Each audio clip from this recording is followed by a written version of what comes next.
बच्चों, सभी बच्चों का हार्दिक अभिनंदन है। इस क्लास में आज मैं नागरिक शास्त्र 10वीं क्लास का नागरिक शास्त्र का प्रथम जो पाठ है पॉलिटिकल साइंस का पावर शेयरिंग, मैं उसको आज आप लोगों के लिए बच्चों मैं आपके सामने लेकर आया हूं और मैं आपको संक्षेप में इस पाठ का जो भी विषय वस्तु हैं उसको मैं आपके सामने रखूंगा। ये आपके लिए बहुत उपयुक्त है और आगामी जो परीक्षा है आपकी 10वीं की, उसके लिए तो अति उपयुक्त यह पाठ का जो संक्षेपण है, जो सारांश है, जो समरी है, उसको मैं आपके सामने रख रहा हूं। बच्चों, आप इसे ध्यानपूर्वक सुनेंगे और इसको याद करने का प्रयास करेंगे। सुनकर ही आप चाहें तो इसको याद कर सकते हैं, क्योंकि मैं जो मुख्य बिंदु है, मेन पॉइंट्स है इस चैप्टर का, उसी चैप्टर को सिर्फ मैं आपके सामने प्रस्तुत कर रहा हूं।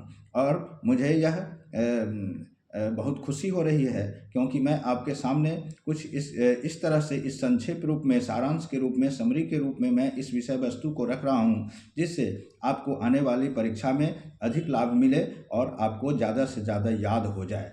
इसलिए मैं अब इसको शुरू करता हूं। बच्चों, पहला चीज़ है पावर शेयरिंग। फर्स्ट जो चैप्टर है आपका पावर शेयरिंग सिविक्स का है और सिविक्स को आप जानते ही हैं, नागरिक शास्त्र कहते हैं, इसके पावर शेयरिंग है।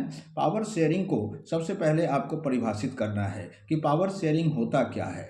तो इसको जब इंग्लिश में आप परिभाषित करेंगे तो बताएंगे कि power sharing it means distribution of power. Power sharing means distribution of power among the organs of the government such as the legislature, executive and judiciary. These are the three organs of our power sharing and government also.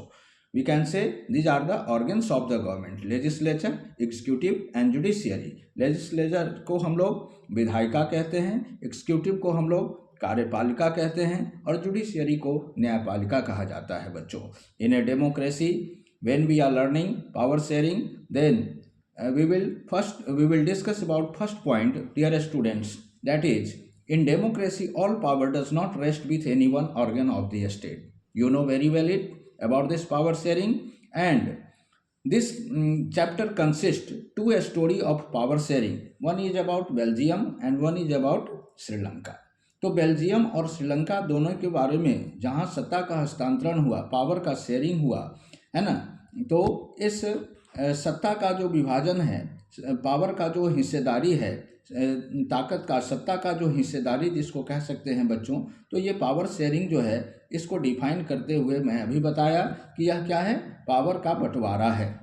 यानी ताकत, जो power तो आप जानते ही हैं, क्योंकि सत्ता जिसको हम केंद्र सरकार, राज्य सरकार और हमारे जो लोकल बॉडीज है जिसको हम लोग ग्राम पंचायत कहते हैं, तो तीन भाग में हमारे देश में सत्ता का हस्तांतरण किया गया है। एक केंद्र सरकार के रूप में, दूसरा राज्य सरकार के रूप में और तीसरा लोकल बॉडीज़ के रूप में, जिसको हम लोग ग्राम पंचायत कहते हैं। तो बेल्जियम मॉडल को हम लोग देखेंगे और श्रीलंकन मॉडल को देखेंगे, जो कैसे वहाँ पावर शेयरिंग किया गया। तो बेल्जियम, जैसा कि आप जानते हैं कि एक छोटा सा देश है जो कहाँ है, यूरोप कंटिनेंट में पड़ता है बच्चों, और उसकी जनसंख्या बहुत ही कम है। जैसे हमारे देश जो का एक छोटा सा राज्य हरियाणा है, उससे उसकी आधी जो है जनसंख्या वहाँ की है। और जब इथनिक कंपोजिशन की बात हम लोग करते हैं बेल्जियम का, तो 59% वहाँ जो है फ्लेमिश रीजन में रहने वाले डच लोग हैं, 40% वालोनिया रीजन में रहते हैं जो कि फ्रेंच भाषा बोलते हैं, और 1% लोग सिर्फ जर्मन भाषा का इस्तेमाल करते हैं। और फिर जब उसकी राजधानी की बात करते हैं तो आपको मालूम होगा कि बेल्जियम की राजधानी जो है वह ब्रसेल्स है। और जब ब्रसेल्स में हम लोग वहाँ पर इथनिक कंपोजिशन की बात करें, जब आपसे क्वेश्चन पूछा जाएगा बच्चों कि बेल्जियम का इथनिक कंपोजिशन बताएं, तो आप साधारण से बोलेंगे कि 100 में, यानी 100% में 80% जो है वहाँ फ्रेंच बोलने वाले हैं और 20% लोग ही मात्र डच बोलने वाले हैं। तो इस तरह से वहाँ पर इथनिक कंपोजिशन को आप बता देंगे। और इथनिक कंपोजिशन को फिर से सुन लीजिए, मतलब जो 59% हैं वो आपको क्या बोलते हैं, फ्लेमिश रीजन में रहते हैं और वो डच बोलने वाले हैं पूरे देश में, बेल्जियम में। और 40% लोग ही फ्रेंच बोलते हैं और 1% आदमी जो है वह जर्मन भाषा बोलने वाले लोग हैं। और इसके बाद जब राजधानी की बात करें ब्रसल्स की, तो वहाँ पर 80% लोग जो है वह फ्रेंच भाषा बोलते हैं, जबकि 20% लोग ही जो है वह डच भाषा बोलते हैं बच्चों। तो इसको आपको मुझे लगता है कि याद हो गया होगा ये इथनिक कंपोजिशन। दूसरी बात जो इसमें महत्वपूर्ण है वो है आपके श्रीलंका के बारे में। श्रीलंका का इथनिक कंपोजिशन जब हम बात करते हैं बच्चों, तो आपको मालूम होगा 74% वहाँ सिंहला स्पीकर लोग हैं, और तमिल भाषा बोलने वाले 18% लोग हैं, 7% लोग क्रिश्चियन हैं, और जो है कुछ वहाँ पर मुस्लिम की संख्या भी है। तो इस तरह से वहाँ का जो है पूरी जनसंख्या को जो है अलग अलग प्रतिशत के रूप में दर्शाया गया है, और यह परीक्षा में आपको पूछा जाता है बच्चों। इसको याद रखना है, सिंहला भाषा बोलने वालों की संख्या सबसे ज़्यादा है श्रीलंका में, और श्रीलंका जो है एक देश के रूप में 1948 ईस्वी में वह उसका उदय हुआ, और वह जो है मान्यता प्राप्त हुआ उसको, मतलब वह एक देश कहलाया। 1948 में उसको स्वतंत्रता मिली, और 1956 में वहाँ पर एक कानून बनाया गया, और उस कानून के द्वारा जो है सिंहला को जो है वहाँ का ऑफिशियल लैंग्वेज माना गया। जैसा कि हम जानते हैं बच्चों, अपने देश भारत की बात करें तो भारत में जो है बहुत सारी भाषाएं हैं, कोई एक भाषा को ऑफिशियल लैंग्वेज के रूप में नहीं रखा गया है। और यहाँ पर जो है मतलब यहाँ पर हिंदी, अंग्रेजी, इसके अलावा संस्कृत, उर्दू, बहुत सारी भाषाएं हैं। लगभग 22 भाषाओं को मान्यता दिया गया है हमारे संविधान में, और सभी भाषाओं में हम अपने कार्य को करते हैं। इसके बाद जो महत्वपूर्ण चीज़ है बच्चों इस चैप्टर में, वो हमारा है कि पावर शेयरिंग में मेजोरिटेरियन की बात है।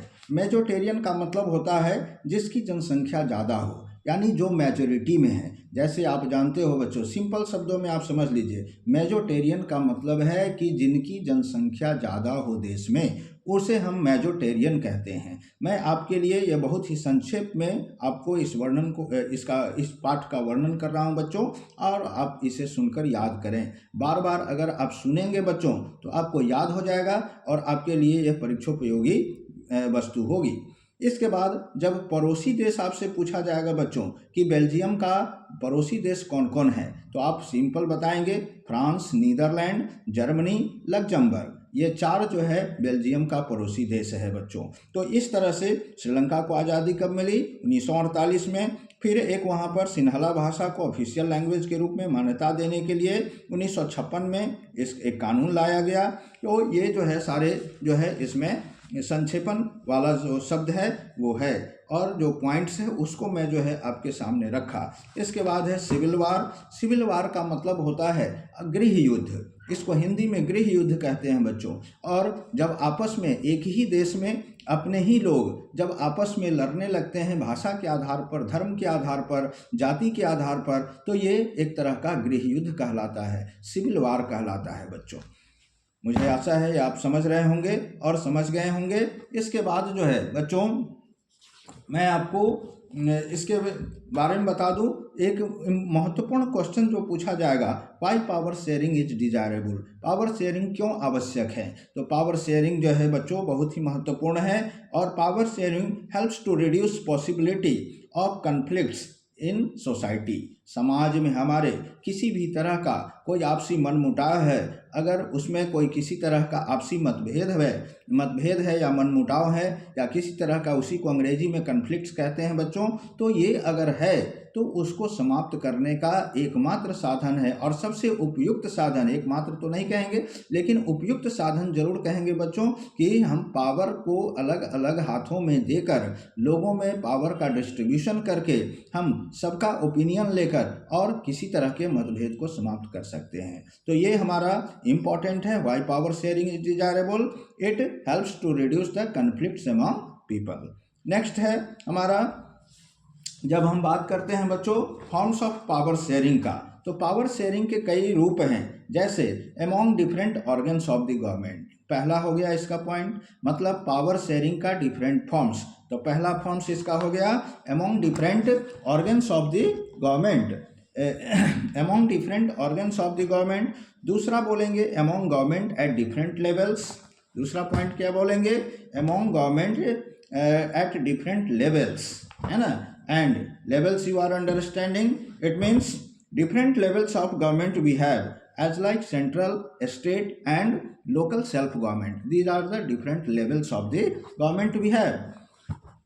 Third point, among different social groups. We have social groups also. And fourth point is political parties, pressure groups and movements. So these are the different forms of power sharing. And in very short, in summary, just I have explained among you, dear students, about the importance of power sharing, what is power sharing, how power sharing, why power sharing is desirable, and different forms of power sharing, ethnic composition of power sharing. These questions just I discussed among you in Hindi for your better understanding, dear students.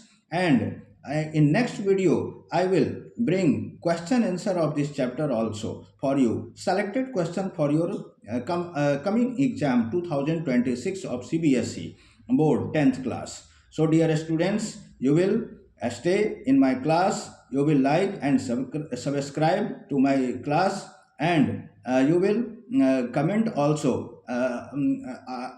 You all are giving likes to this or not. आपको ये कितना पसंद आ रहा है, कितना अच्छा आप समझ रहे हैं इस क्लास से, इसको आप जरूर अपने कमेंट में लिखकर भेजेंगे बच्चों। धन्यवाद।